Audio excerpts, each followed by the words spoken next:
I'm honoured to be speaking to you today at the British Tamil Athletics meeting. I first of all want to thank you very, very deeply for the amazing contribution that you make to many spheres of British life, from business to the public sector to our cultural life and of course to our communities.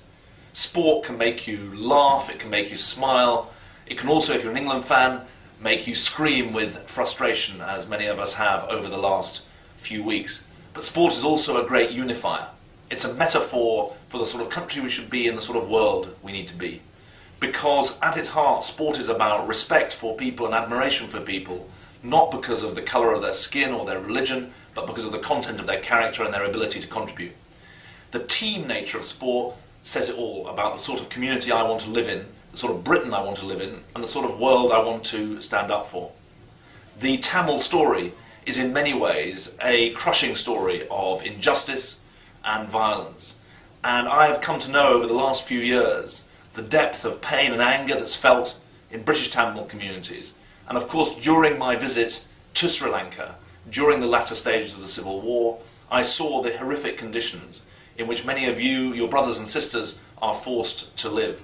I want you to know both that the commitment to a multicultural, multi-faith Britain remains very, very strong at the heart of the Labour Party and at the heart of my search for its leadership, but also the commitment to internationalism is something that I will continue to stand for in any role that I play in the Labour Party. When we talk about internationalism, we're talking about the great causes that bring us together as human beings, and that's why I've continued to champion the cause of peace and reconciliation and equality in Sri Lanka since the general election, having done so as Foreign Secretary.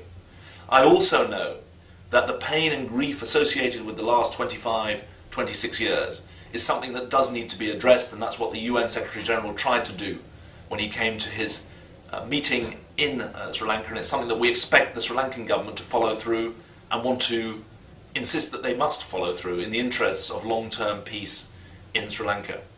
However, I want to end on a positive note. The commitments that you make to our country and to all of our communities is something that means a lot to many people in this country. I want to thank you for what you do.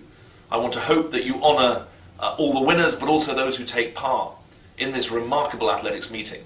And I want you to be inspired by the fact that in 2 years' time, the very buildings and track that you have been using will be used by Olympic runners from all over the world as part of the London Olympics. This is a time in which we have to stand up for the values of equality, of responsibility and of internationalism. I'm proud to do so, and I'm proud that you do so as members of our community. Thank you very much indeed.